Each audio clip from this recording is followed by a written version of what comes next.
बरं ऐकलत का? तुम्हाला सगळ्यांना श्रीकृष्ण जन्माष्टमीच्या खूप खूप शुभेच्छा.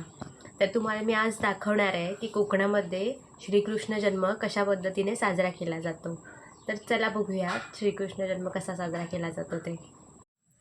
पहिला श्रीकृष्णाला पाण्याने अंघोळ घालून घ्यायची.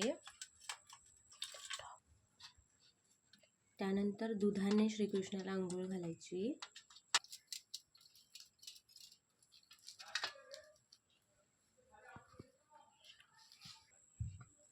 मला छान वस्त्र परिधान करून घ्यायची.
तर अशा प्रकारे साजरा केला जातो कोकणातील श्रीकृष्ण जन्माष्टमीचा उत्सव.